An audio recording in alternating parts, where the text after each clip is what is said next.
자, 오늘 마태오 15장 마지막 시간입니다. 15번째 시간, 마태오 15장 15번째 시간으로 29절에서 39절까지 이제 참된 종교 지도자인 예수님에 대해서 온 이방인의 구세주다. 다시 말하면 질병의의 기적을 통해서 이렇게 조금 색다른 그런 제목을 제시했습니다. 온 이방인의 구세주다 라고 하는 것입니다.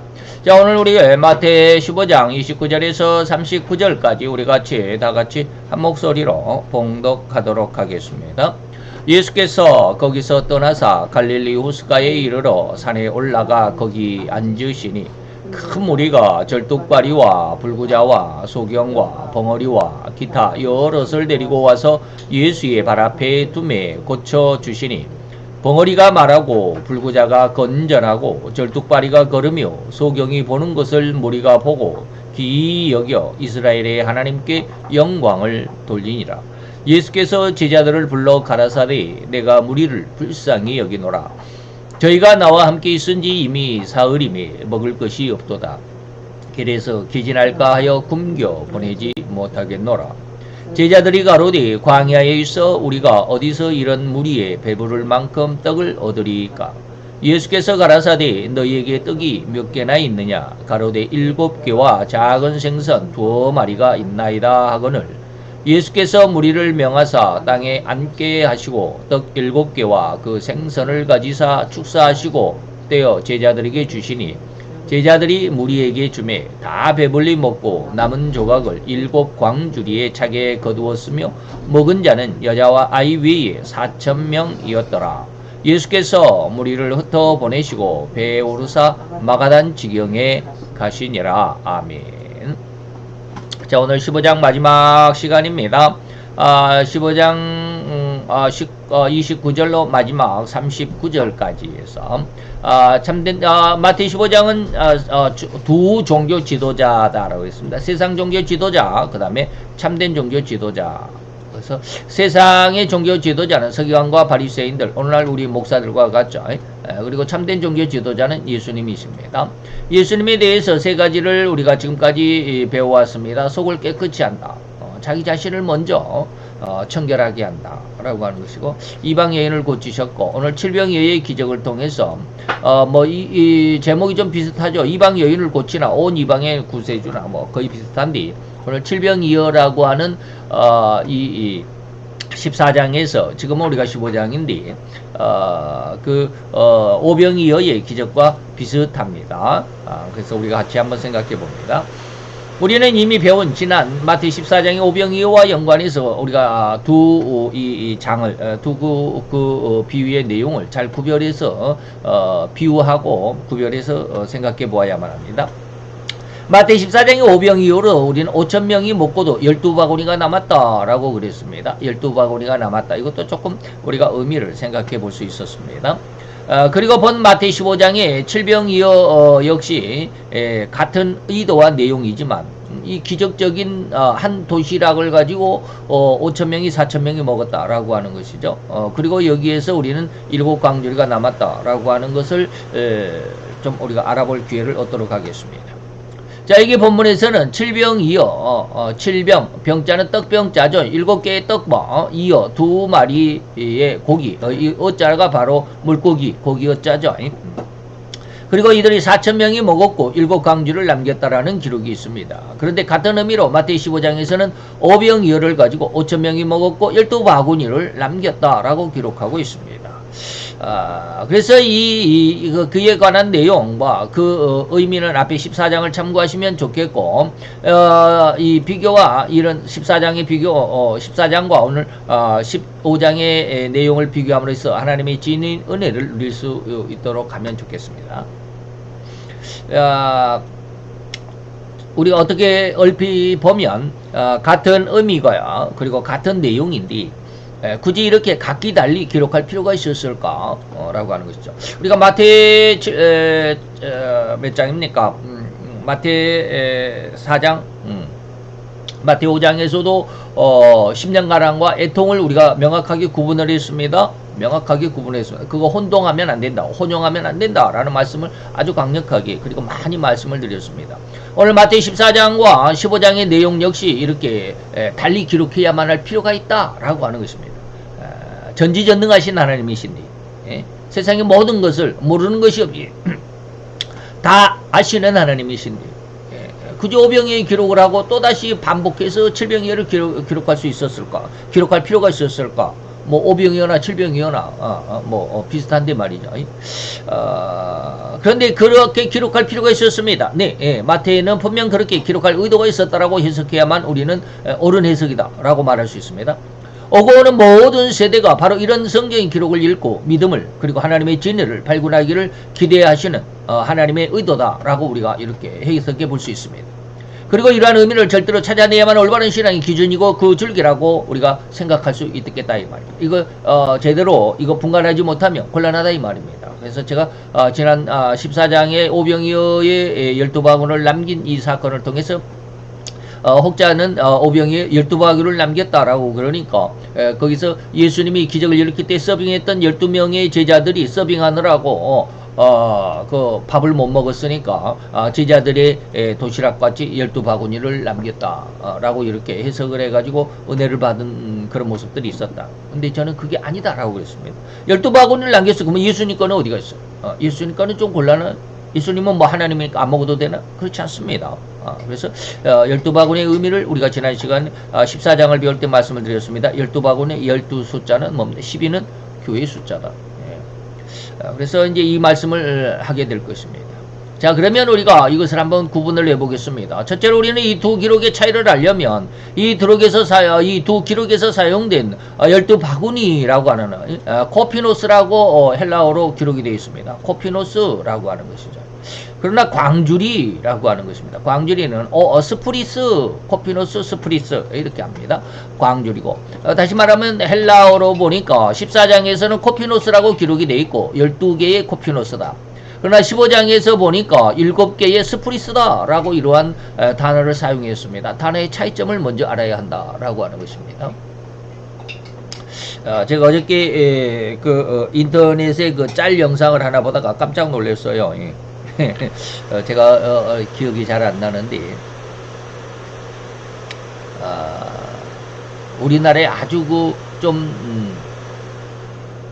그 비속어에 해당하는 말이 있는데 제가 얼른 기억이 얼른 안 나네요. 어제 본 건데. 근데 그리스어로는 이게 아주 전혀 다른 뜻이더라고요. 이제 그런 어떤 발음은 비슷한데 의미가 전혀 다르죠. 뭐 그리스의 다시 말해 헬라어를 사용하는 그리스의 그 아내를 둔 그 남편이 이렇게 짤 영상을 자주 올려요. 그래서 그런 거 있는데 뭐 지금 기억은 언능 안 나네요. 그래서 제가 느끼기에는 이것이 우리나라에서 비속어 같이 들리는데 그 나라에서는 뭐 꽃병인가 화병인가 뭐 그렇게 그런 뜻이더라고요. 그런 것처럼 제가 지금 그런 이야기를 해드리려고 합니다. 다시 말하면 오병이어의 기적을 나타내시고 남겨진 음식을 담은 그릇이 마태 14장에서는 바구니였다, 코피노스였다 라고 하는 것입니다. 이 코피노스라는 단어는 유대인들이 사용하는 음식을 담아 다니는, 다시 말하면 바구니, 다시 말하면 도시락과 같은, 오늘날 우리나라에서 많이 사용하는 야외용 도시락과 같은 기능이었습니다. 그래서 제가 인터넷에서 이러한 야외용 도시락 해가지고 이런 그 그림을 하나 찾아냈습니다. 지금 삼척에 가면 지난번 누굽니까? 그 정보석 씨인가요? 정보석 씨, 탤런트 정보석 씨가 삼척을 이렇게 뭐 동네 한 바퀴 하는 것처럼 이런 그 프로그램이 3개가 생겼습니다. 동네 한 바퀴는 지금 뭐 이만기 씨가 지금 하고 있죠. 그다음에 또 뭐 마을을 걷다가 마을을 찾다가 이거 뭐 정보석 씨 나오고 또 하나는 그 구본성 씨가 또 나와서 일본 마을도 이렇게 해주고 그러던데. 그때 정보석 씨가 삼척을 갔을 때 삼척에서 바닷가에 빌려주는 거 있잖아요. 이 도시락. 우리도 지금 수원에 저 화홍문에 가면 그 화홍문 그 연못이 있습니다. 거기에 가보면 그 옆에 가보면 이러한 이 도시락에다가 뭡니까 이 유모차 같은 데다가 이거 돗자리에다가 이 도시락에다가 커피 뭐 이런 거 해가지고 커피를 사면 커피하고 간식을 사면 이런 것을 빌려주는 데가 있더라고요. 그 화학문 옆에 가보면 가게들 몇 개, 그 카페가 몇 개 생겼습니다. 바로 이제 그런 데서 이런 것들을 뭐라 그럴까 이용을 해가지고 이렇게 하더라고요. 그래서 오늘날 우리나라에도 이런 바구니가 이 대나무 또 뭐 아니면 대나무가 아니라 이거 뭐 등나무 그 줄기로 만들었는지 그렇습니다. 이런 거 있죠. 그래서 또 그래서 이 본 기록인 칠병이어의 기적에서는 남은 음식을 담은 그릇을 여기서는 광줄이라고 그랬다. 스프리스로 기록을 했다.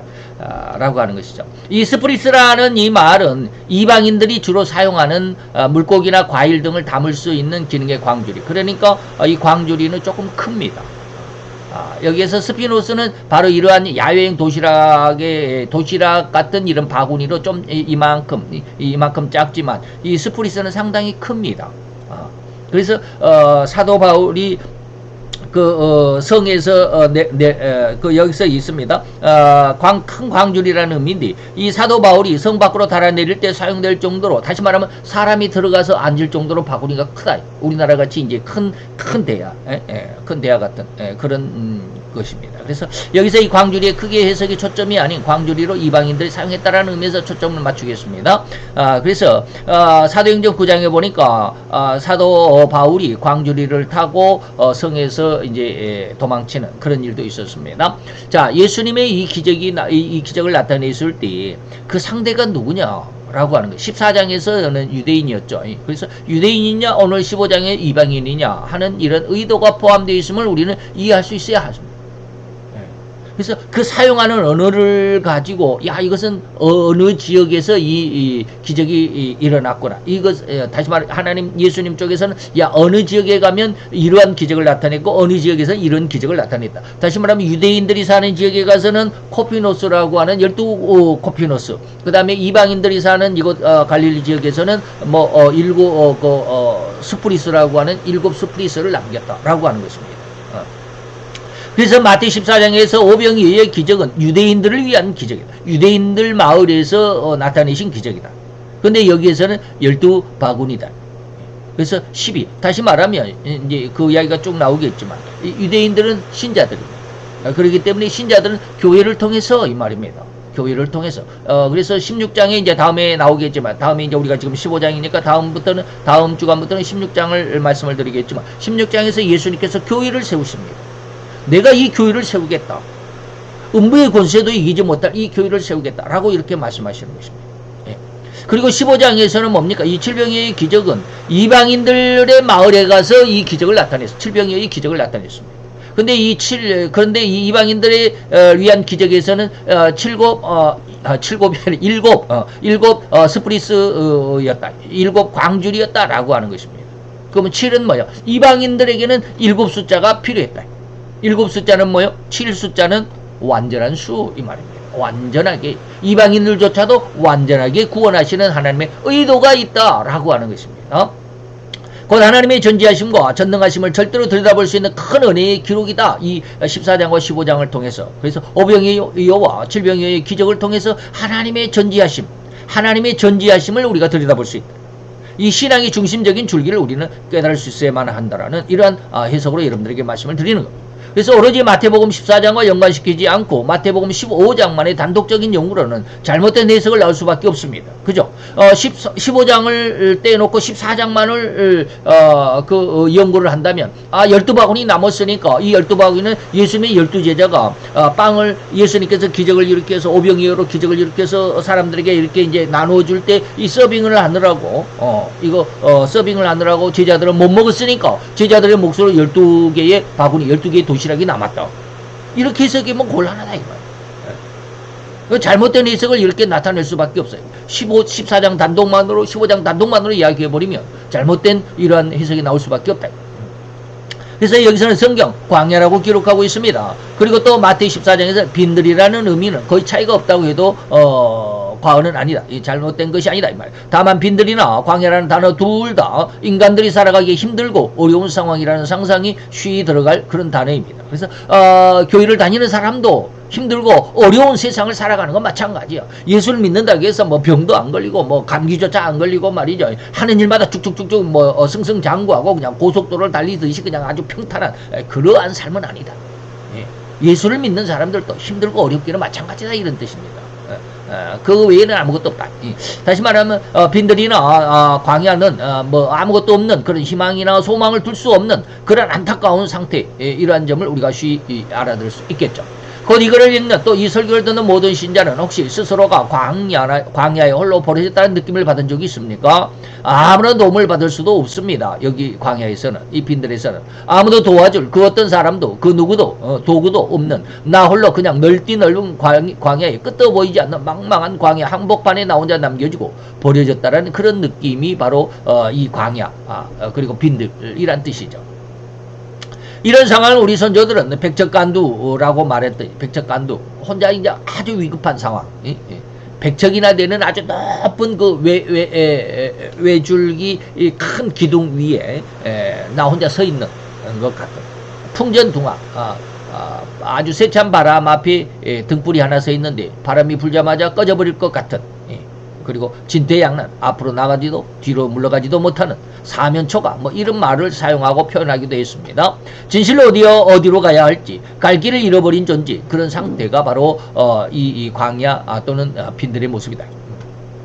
지금 이 나라 자유대한민국이 바로 이런 상황이라고 여겨집니다. 제가 이 원고를 쓸 때가 바로 3월 29일이니까 벌써 24년 3월 29일이니까 뭡니까 1년 전에 썼죠. 이제 12일 한 2주 정도 후에는 제22대 국회의원 선거가 있고, 이런 상황에서 우파의 압승이 아닌 절대로 필패라는 상황이니 말입니다. 좌파에서는 정부 그리고 정부를 전복시킨 세력들이 득세하고 있습니다. 과반이 넘어서 의원의 숫자가 300명이죠. 300석 중에서 200석을 달성하고자 열심히 했습니다. 그런데 이제 그러한 일로 인해서 지금 현재 192석이죠. 192석. 우파가 지금 108석인데, 108석 중에서도 한 3, 40명이 지금 좌파에 지금 물들어 있는 그런 상황이기도 합니다. 그래서 우파가 절대 약세인, 너무나도 힘겨운 그런 상황입니다. 그런데 이것이 무엇 때문에 그랬다? 부정선거 때문에 그랬다라고 지금 밝히고자 대통령이 계엄령을 선포했고, 그런데 그 계엄령을 가지고 지금 좌파에서는 완전히 탄핵을 기정사실화 해놓고 지금 헌법재판을 하고 있습니다. 아주 엄청난 흉계들이 많죠. 그래서 그러한 상황. 그래서 이 300석의 의원 22대 총선이 있기 전에 이러한 말이 나오기 전에는 우파가 180석 정도 할 것이다 라고 이렇게 예상이 되었던 적도 있습니다. 근데 갑자기 그때 당시에 이제 윤석열 대통령이 그 외무장관으로 그 누굽니까 국방부 장관이었던 분이 그 뭡니까 문제가 있었는데 지금 출국 금지가 돼 있는데 이종섭인가요? 국방부 장관이었던 분을 이제 외무장관으로 임명을 해가지고 외국으로 내보냈는데, 그걸 가지고 트집을 잡아가지고 엄청 공격을 했습니다. 그래가지고 우파가 180석 정도 차지할 것이다라는 이러한 여론이 완전히 뒤바뀌어가지고 지금 좌파가 지금 192석이 되어버린 이런 상황이 되었죠. 근데 그것도 지금 부정선거다라고 해가지고 대통령이 계엄령을 선포해서 지금 난리법석이죠. 그래서 현 정부의 대통령을 탄핵하여 쫓아낼 수 있다라는 말을 서슴없이 할 정도였는데, 그것이 지금 현실 오늘 지금 1년 후인 2025년 오늘 이거 기록할 때가 2024년 3월 29일이니까 지금 2025년 2월 오늘이 23일이죠. 그러니까 거의 1년 전이죠. 이러한 상황이죠. 광복 이후 우리는 75년여 동안 하나님은 이 나라 자유 대한민국을 전쟁으로 황폐해버린 세계에서 가장 가난했던 나라였던 대한민국을 100년도 아닌 75년 만에 세계 10위의 경제대국으로 축복하셨습니다. 국방력은 세계 5위 강대국입니다. 그런데 흉악한 심성들, 다시 말하면 좌파 세력들은 이런 하나님의 은혜와 축복을 자기들의 야욕과 욕망의 주머니에 쓸어담고 백성들을 착취의 대상으로 삼고자 할 심산일 뿐입니다. 백성들을 위해서 한다라고 이렇게 말합니다. 근데 백성들을 위해 할까요? 절대 그러지 않습니다. 그들은 자기의 필요에 의해서 백성들을 선동하지만 그들의 표를 이용해서 그들이 정권을 잡으면 백성들은 완전히 귀취급당합니다. 이게 공산주의의 실체입니다. 이것이 바로 중국의 모택동의 홍위병의 사건입니다. 홍위병. 어쨌든 이 홍위병에 대해서 여러분들이 한번 인터넷에서 한번 찾아보시면 그 실체를 알 것입니다. 제가 늘 이야기했던 김일성이가 북한을 처음에 북한에서 이 북한의 세력을 장악하기가 그렇게 만만치 않았습니다. 그래서 세 사람이 이제 연합정부를 세웠습니다. 김일성이 그다음에 거기에서 기독교 다시 말하면 국내의 자기 주도의 사회주의를 선봉했던 우리가 조만식 장로라고 그러죠. 조만식 장로가 어떤 민주주의를 주장한 게 아니고 그 외세의 소련의 볼셰비키 혁명의 공산주의나 중공의 모태동이의 마오이즘 같은 이러한 공산주의가 아니라 우리 자생, 우리 한국에서의 백성들주의, 동아혁명 같은 그러한 어떤 사상의 모습이 이제 자생 사회주의였습니다. 이것을 신봉했던 사람이 조만식 장로였습니다. 그래서 이 조만식 장로가 상당히 그때 북쪽에서의 그 세력이 컸습니다. 그 다음에 남쪽에 조선노동당 해갖고 노동당 대표인 박헌영 해가지고 세 사람이 연방정부를 세웠다가 그 중에 이제 가장 세력이 약했던 사람이 김일성이었다고 그래요. 물론 김일성이는 러시아의 후원을 받고 있었지만 당시에서는 그랬다고 그럽니다. 백성들 사이에서는. 그런데 이 권력을 찬탈하기 위해서 세 사람이 연방정부를 세우고 그리고 이제 암암리에 암살을 했죠. 박헌영이 암살하고 조만식이를 암살하고 그리고 나서 이제 김일성이가 북한을 장악하게 되고 바로 이런 것이죠. 이게 바로 자기의 목적을 달성하기 위해서는 누구든지 다 협력하자라고 해놓고 나중에 자기의 목적이 달성하면 주변에 자기를 도왔던 사람들은 다 쳐내는 지금 이땡명씨 주변에서도 7명이 죽어나가는 이런 엄청난 일들이 있습니다. 어쨌든지 착하기만 한 백성들은 누가 진짜이며 진실인지 구분을 못합니다. 그저께 보니까 뭡니까 페이스북에 보니까 어떤 신자인지 어떤지 모르겠어요. 신자인 것 같아요. 그걸 올린 거 보니까 국민일보에 광고를 누가 냈더라고요. 그래서 이 교회가 지금 현 시국 다시 말하면 이 탄핵 정국에서 나서지 마라. 왜 종교가 정치에 관여하냐. 뭐 이러한 광고를 냈는 것 같아요. 읽어보니까 그렇더라고요. 그것까지 다 읽어보지는 않았어요. 그러면 저는 그것을 읽는 동안 예전에는 저는 정치와 종교 정종 분리다라는 것을 그렇게 저도 신학교 때는 그렇게 배웠고 저희 스승님도 그렇게 가르쳤고 그래서 그런 것을 따랐다. 그런데 어느 순간 하나님께서 이제 창세기 1장 28절에 천하 만국의 모든 권세 다시 말하면 너는 땅에 번성하여 땅에 충만하라 모든 땅을 정복하라 모든 생물을 다스리라 이 말씀의 은혜를 주시고 나서 주시면서 제 모든 사상이 확 바뀌어 버렸습니다. 그러면 하나님은 종교적인 하나님이냐 종교만을 하나님이 구원하시는 하나님이냐 이 말이에요. 정치인들은 그러면 구원하시지 않느냐? 그렇지 않죠. 하나님은 정치인도 구원하셔야 돼요. 예술인도 구원해야 돼요. 공산주의자들도 구원을 해야 돼요. 물론 그들이 구원한다라고 하나님께서 구원한다라고 다 문을 열어놓고 있지만 그들이 오지 않았기 때문에 그렇지만 결론적으로는 원래 오지 않았기 때문에 그렇지만 어쨌든지 하나님은 다 구원하셔야 돼요. 그렇다고 한다면 이 하나님은 우리가 믿는 이 여호와 하나님은 정치를 외면하고 그러면 종교인들만 구원하신 하나님이냐라고 하면 종교인들은 정치를 외면해야죠. 그죠? 정치 무슨 상관이 있어? 정치는 정치인들에게 맡기고 예술은 예술가들에게 맡기고 교육은 선생들에게 맡기고 그러다 보니까 오늘날 이 나라가 이 모양이 된 것 아니에요. 그러다 보니까 교회가 교회로서의 정확한 교육을 못했어요. 교회에서 정치인들을 길러내야 되고 예수인들을 길러내야 하고 교육계의 교사들을 길러내야 되고 정확한 하나님을 믿는 유물사상의 유신사상에 의해서 하나님을 믿는 믿음 안에서의 어떤 중심을 갖는 사람이 정치도 해야 되고 그런 사람이 예술도 해야 되고 그런 사람이 교육가가 되어야 되고 말이죠. 그래야 된다라는 거죠. 근데 정치인은 정치인에게 우리 기독교인들 교회는 절대로 이런 윤석열 탄핵 정부에 관여하지 않아야 된다. 왜 그런데 관여하냐? 그게 무슨 사상인 줄 알아요? 그게 신신학입니다. 세례요한이 왜 남의 일에 끼어들어가지고 목이 달아나 이 바보 같은 세례요한아 그렇습니다. 신신학에서는 그래요. 왜 세례요한이 헤롯을 왜 지나가는 헤롯을 그 불륜을 저지르는 이 불륜자야라고 막 그러잖아요. 왜 동생이 아내를 네가 뺏어와가지고 이 불륜자야 막 이렇게 외치니까 감옥에 갇혀가 목이 잘렸지. 왜 남의 일에 간섭을 해? 냅두지. 뭐. 이게 현대신학의 해석입니다. 그렇지 않습니다. 백성들은 뭐요? 착하기만 해요. 그죠? 알려주는 대로만 해요. 그러니까 전라도는 무조건 민주당이요.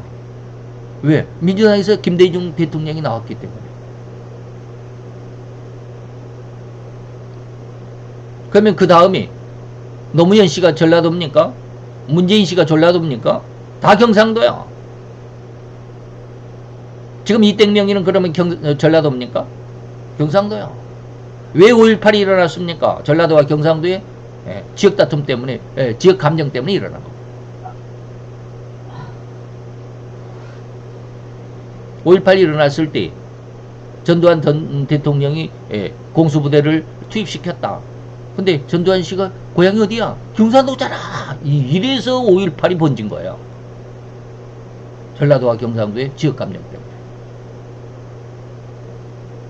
그래서 지난번에도 얘기를 했지만 저희 마을에 화남산업이라는 통조림 공장이 있습니다. 지금은 완전히 문을 닫아가지고 지금 폐허되어 있어요. 한 6,000평 됩니다. 그 지역을 제가 이제 구글 지도에서 이렇게 해가지고 대충 그 지역의 면적을 한번 뽑아봤어요. 그때 한 6,000평 됩니다. 굉장히 큰 넓은 회사입니다. 근데 지금은 문을 닫고 지금은 제가 안 가봤어요. 근데 몇 년 전에 가보니까 거기 문 닫아가지고 완전히 폐허 폐허 마을처럼 그렇게 돼 있습니다.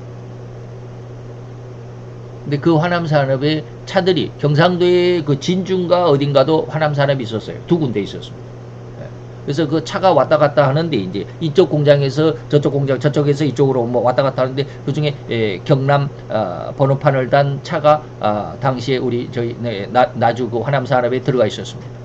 그래서 우리 마을에 있는 사람들이 그 차 내놔라. 경남 차가 왜 여기 전라도에 왔냐? 가지고 난리법석이었습니다. 그 차 끌어내가지고 불태워야 된다고. 그런 적도 있습니다. 그래서 이건 왜 그렇습니까? 착한 백성들은 그저 누가 이렇게 찔러주면 그냥 이런 줄로만 알아요. 저렇게 찔러주면 저런 줄로만 알아요. 뭘 몰라. 내가 이렇게 폄훼하는 것이 아닙니다. 공부를 안 했다. 그래서 저도 역시 마찬가지로 제가 공산주의를 공부하기 전에는 그저 그냥 민주당이었어요. 민주당의 당원은 아니었지만 후원을 하죠. 그래서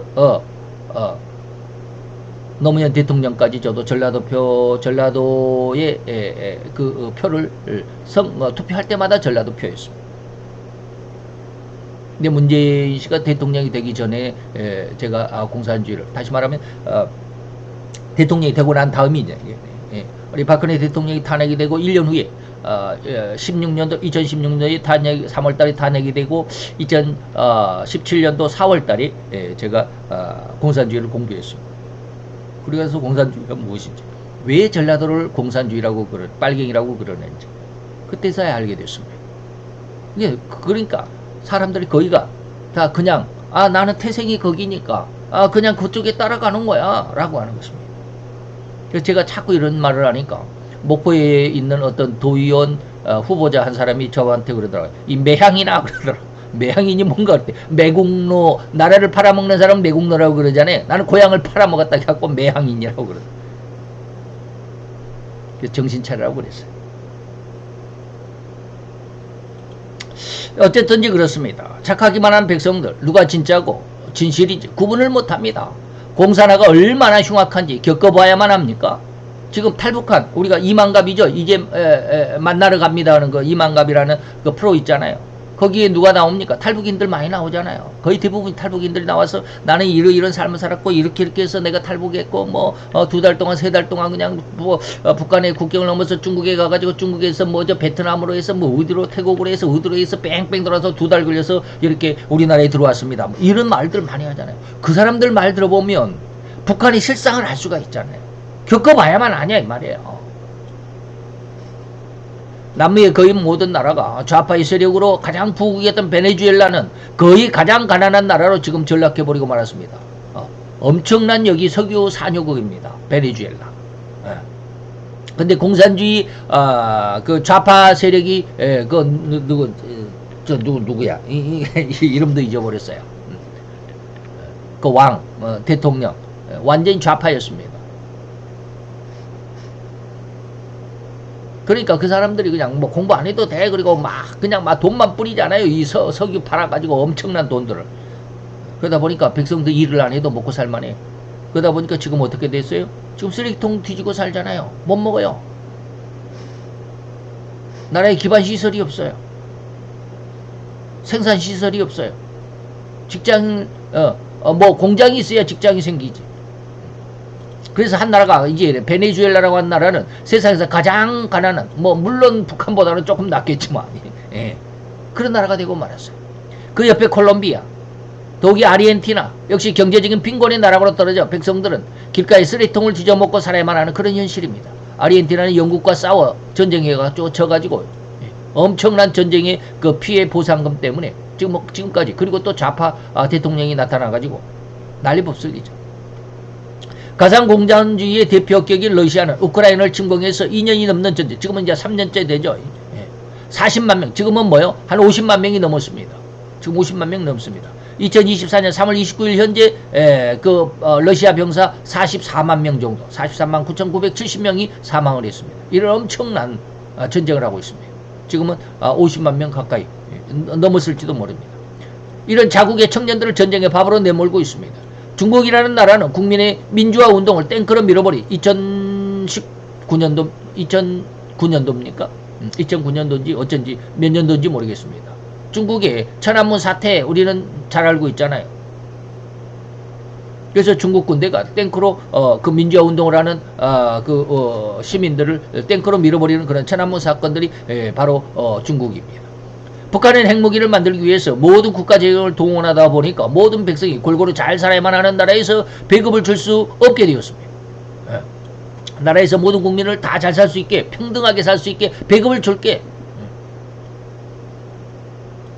여러분 한번 생각을 해보세요. 여러분들이 한 달 열심히 일해가지고 돈 300만 원 월급을 받았어요. 가족은 먹고 살아야 될 거 아니에요. 그 돈으로. 가족 먹고 살기에 빠듯합니다. 5인 가족. 제가 이제 저는 3인 가족인데.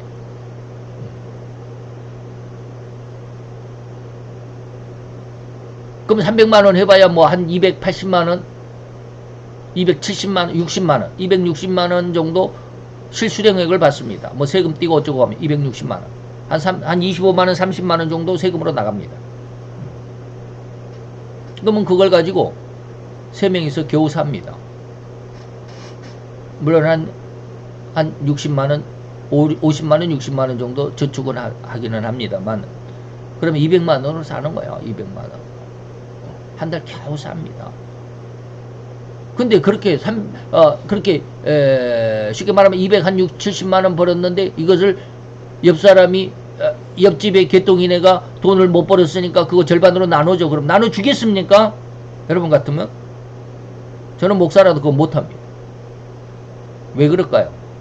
내 가족이 그 260만 원으로 겨우 먹고 한 달 겨우 먹고 사는데 그걸 절반을 떼가지고 옆집을 나눠준다.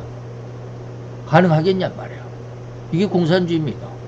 일하는 사람은 빼빠지게 일을 해가지고 안 하는 사람은 빌빌 놀다가 일한 사람의 일한 것을 뺏어다가 내가 절반, 그게 뺏어 먹는 사람은 편하고 좋겠지. 그래서는 안 됩니다. 그렇게 하다 보니까 한 해 300에서 400만 명이 굶어서 죽어나가는 그런 나라가 되고 말았습니다. 물론 한 해 그때 당시 몇 년 전에 한 해였지만 지금도 굶어 죽는 사람이 수없이 많다 그래요. 북한과 중국의 그 압록강인지 도만강인지 거기에 겨울이면 죽어있는 시체들이 서너 군은 떠내려간다 그래요. 왜? 월북하다가 잘못해가지고 물에 휩쓸려가지고 익사해서 죽은 시체들. 우리나라 임진강에도 철책선 있죠. 휴전선의 그 임진강이 북한에서부터 우리나라로 이렇게 들어오죠. 거기에 한 해에 한 서너 군은 죽은 시체가 이렇게 떠내려온다고 그래요. 북한 사람들의 시체가. 우리는 뉴스에 안 나와서 모르지만 정신을 차리고 깨어 기도해야만 하는 그런 상황입니다. 우리나라 현재. 우리의 현재 상황이 바로 이러한 종북, 종중이 아니라 종공, 공산당 해야 되는데 중국을 추종하는 사람들, 북한을 추종하는 종북자들, 중국의 추종하는 자들. 어제 뉴스를 보니까, 뉴스가 아니라 어제 유튜브에 어저께 보니까 우리나라에서 중국에 간 사람들 거의 넘어갑니다. 그래서 친공산주의 사상에 휩싸여 있음이라는 이런 의미가입니다. 이런 상황이 진퇴양난이고 사면초가이고 백척간이고 풍전등화의 상황이라고 할 수 있습니다. 지금 우리나라에 중국인들 100만 명이 나와 있습니다. 100만 명이 들어와 있답니다. 그들이 지금 난리법석이에요. 지금 현재에서 윤석열 대통령을 탄핵하고자 하는 그 탄핵 심판, 그 헌법재판소의 재판장이 지금 9명인데 8명만 지금 있어요. 한 석이 비어 있는데 그들이 하는 말이 뭐예요? 우리가 이렇게 재판하는 것은 우리 뜻대로 하는 게 아니야. 우리 뒤에 TF라고 하는 태스크 포스라고 하는 이게 단체가 있어. 그 재판하는 단체에 무엇이 옳고 그르다라고 하는 이런 걸 해주는데 그 TF에서 모든 것을 결정을 하고 그리고 나서 우리는 그것대로 하는 거야 라고 해서 그냥 막 이 종이 쪽지 하나를 들고 그냥 막 난리 폈죠. 거기에. 예. 헌법소장 그 문땡배라고 하는 그 대행, 헌법소장 대행 이 사람이 그리고 지금 난리 법. 근데 그들 중에 그 TF 중에 중국의 이름을 가진 사람, 중국 이름 같은 사람들이 몇 명 있어요. 이름이 뭐 하는 사람들이 있어요. 우리나라에 그런 이름이 없어요. 여자들이 그 외자 이름 중에서 뭐 그렇게 말하는 그렇게 하는 이름, 우리의 그 이름에 어떤 거가 있죠. 우리나라는 뭐 순자, 맹자 뭐 이런 거 있잖아요. 특유의 우리나라의 이름이 아닌 특유의 그 중국의 이름들이 몇 사람이 거기 있어요. 이 사람들의 국적을 밝혀라라고 지금 막 난리잖아요. 이런 사람들이 우리나라에 들어와 가지고 대통령을 탄핵시키려고 하는 이런 어마어마한 괴계들이 아주 지금 판을 치고 있다. 이러한 곳에서 이러한 절박한 상황과 장소에서 주님은 4,000명을 먹이시고 남은 광주리가 7개나 되었다라는 것입니다. 이런 질병이의 기적은 이방인들을 위한 기적이었다라고 해석할 수 있습니다. 지금 말씀을 드렸습니다. 이 스프리스라고 하는 광주리라고 하는 이 헬라어 언어로 스프리스는 이방인들이 쓰는 단어예요. 제가 그 말을 뒤에 썼는지 어쩌는지 모르겠지만 전라도에서 전라도의 똑같은 말인데 뭡니까? 발음은 똑같은데 의미가 달라요. 전라도에서 딸딸이 그러면 경운기를 말합니다. 경운기를 딸딸이라고 그래요. 경운기가 갈 때 다다다다다다다 막 이렇게 가거든요. 소리가 아주 시끄럽죠. 그래서 전라도에서는 이거 경운기를 보고 딸딸이라고 그래요. 근데 경상도에서 딸딸이 그러면 뭔 줄 아세요? 슬립바를 말합니다. 슬립바를 딸딸이라고 그러더라고요. 저도 경상도 그 현대자동차에 가서 한 2년 근무를 했었는데 딸딸이라는 말 듣고 저 깜짝 놀랐어요. 슬립바를 그러더라고요. 그러니까 야 이게 같은 발음인데도 전혀 다른 의미가 있구나. 여기 지금 지역에 따라서 의미가 다르다라고 그랬습니다. 그래서 코피노스는 유대인들이 쓰는 광주리고요. 스프리스는 이방인들이 쓰는 그런 광주리의 의미입니다. 코피노스는 유대인들이 쓰는 바구니의 의미고 그렇습니다. 바로 이런 것을 우리가 잘 이해할 수 있어야 됩니다. 이런 질병의 기적은 이방인들을 위한 기적이었다고 해석할 수 있습니다. 그리고 이전 14장에서 오병이의 기적은 절대 유대인들을 위한 유대인들의 마을에 가서 이루신 기적입니다. 그래서 절대로 전지하시고 전능하신 하나님이셨기 때문에 유대인들에게는 남은 음식이 12바구니였고요. 또한 이방인들에게는 7광주를 남겨둘 수 있도록 이것은 하나님의 뜻에 의해서 이 말이에요.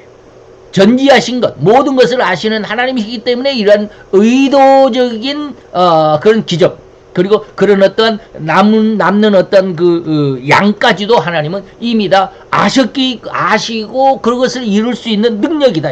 그렇게 하실 수 있는 능력이다. 그래서 유대인들이 지역에 가서는 12라고 하는 교회 수라고 하는 10이라고 하는 12바구니고 이방들에게서는 완전이라고 하는 7 광줄이라고 하는 이것이 전지전능하시지 않으면 이거 이룰 수가 없습니다. 더욱이 그렇게 숫자의 의미를 절대로 이 기적의 현장에서 숨겨두실 수 있으시다는 절대 전능하신 하나님이시라는 명확한 사실을 우리가 이해할 수 있어야 합니다. 그래서 유대인들은 믿는 자들이기 때문에 12이라고 하는 12수는 교회를 통해서 구원이라고 하는 것과 그리고 이방인들은 7 광줄이라고 했으니까 7은 완전수라는 의미입니다. 완전수. 그래서 이방인들도 조차도 완전하게 구원하신 구세주다. 이런 의미하시는 기적이라는 의미가 담겨 있음을 우리는 알 수 있어야 합니다. 제자들을 위한 7개의 도시락이 남은 것이 아닙니다. 왜? 14장에서는 제자들을 위해서 12바구니가 남았나? 그러면 여기 7개가 남았으니까 나머지 5명은 어떻게 먹어? 예수님과 함께 6명은 어떻게 먹어? 곤란하죠? 그렇게 해석해서는 안 됩니다. 그 절대로 전능하신 하나님이시기 때문에 유대인들에게 이런 기적을 나타내시고자 하셨을 때 하나님의 전지하심으로 유대인들이 아이와 노인과 여자들을 제외한 남자들만 5,000명이 모일 것을 아셨고 이후 이들이 먹고 남은 음식을 바구니에 담았을 때 정확하게 12바구니가 찰 정도로 남을 수 있도록 하나님의 전능하심이 그런 결과를 만들어낼 수 있었다. 절대로 하나님의 전지하심이나 전능하심이 아니고서는 이러한 기적과 이 기적의 결과를 만들어낼 수가 없었을 뿐이다. 또한 그렇게 전지하신 그리고 전능하신 하나님이 이방인들에게는 같은 의미 같은 내용의 기적을 나타내실지라도 절대로 4,000명은 뭐요? 4 곱하기 1000입니다. 4는 뭐요? 천지사방 동서남북 천지사방입니다. 세상 온 이방인들까지 다 이 말이에요. 4,000명. 1000은 뭐요? 풍성의 숫자입니다. 그래서 4,000명을 모으셨을 것이고 이 기적의 결과는 12광주리가 아니에요. 절대로 7 광주리가 남도록 역사하셨다라는 것입니다. 둘째로 질병이 4,000명이라는 의미를 알아보겠습니다. 성경의 의미에서 질병이라는 7개의 숫자는 7이라는 이 완전수, 안식의 수, 창조의 수라고 말합니다. 그래서 완전하고 안식하고 창조라는 의미에서 세상을 창조하실 때 1회 7일 동안 창조하셨는데 6일을 세상의 모든 것을 창조하시니 7일째 되는 날 안식하셨던 것으로 모든 창조가 마치게 되었다라는 7일 창조설입니다. 그리고 더욱이 4,000명이 먹었다는 의미에서 4는 세상의 동서남북 또는 고난의 수라고도 합니다. 세상은 험악하고 험난한 의미로 이 고난의 수로서 예수님이 40일을 금식한 구세에 시작하신 의미가 들어있기도 합니다. 그리고 숫자 10은 풍성의 수, 넘침의 수라고도 합니다. 그래서 10의 배수도 같은 의미입니다. 10, 100, 1000 뭐 이런 거. 그리고 온 세상을 혹은 세상에서 고난을 받을 수밖에 없는 인생들을 풍성하고 완벽하게 구원하신다. 절대적으로 완전수로 이 말이죠. 게다가 물고기 2마리의 물고기의 의미는 이 자는 뭐 증인의 숫자라고도 합니다. 너무나도 명확한 약속, 변함이 없는 결코 변함이 없는 증거의 숫자입니다. 그래서 이 모든 해석을 종합해서 결론한다면 하나님은 절대로 하나님의 법이고 약속이고 율법, 그 성경으로 차고도 넘치고도 풍성하게 인류를 구원하신다는 의미입니다. 그래서 마태복음 18장 14절에 하나님은 결코 소자 중 하나로 이루어지는 것이 없도록 하는 것이 하나님의 뜻이다. 베드로후서 3장 9절에는 뭐예요? 아무도 멸망치 않고 다 회개에 이르기를 원하신다. 근데 이걸 거부하는 사람들이 많죠. 마지막 세 번째 7 광주를 남겼다는 의미를 살펴보겠습니다. 질병의 의미를 살펴보는 가운데 7이라는 숫자의 의미를 잘 알아봤습니다. 참고하시고 넘어가시기를 바랍니다. 그리고 광주리, 스프리스는 이방인들이 쓰는 용어라는 것도 앞에서 말씀을 드렸습니다. 질병이 이어의 이 기적은 절대로 이방인들을 향한 이방인들을 위한 기적이었음을 암시한 의미이며 오병이어는 유대인들, 질병이어는 이방인들. 그래서 하나님은 절대로 온 인류를 유대인이나 이방인이라는 구별을 할 수도 하지도 않고 오직 인간, 인류를 구원하시고자 하시는 강력한 의도를 숨겨두신 이 두 기적의 의미입니다. 그래서 요한복음 1장 1절로 4절. 태초의 말씀은 이 말씀이 하나님이고 이 말씀으로 말미암아 세상의 모든 만물이 지은 바 되었고 그리고 그 말씀 안에 생명이 있었다. 이 생명이 모든 사람들의 빛이다. 곧 하나님은 인간을 만드실 때 절대로 유대인을 따로 이방인을 따로 만드시지 않으셨음을 아실 것입니다. 여기에 다 들어있습니다. 곧 창조 때에 오로지 한 사람, 곧 아담이요.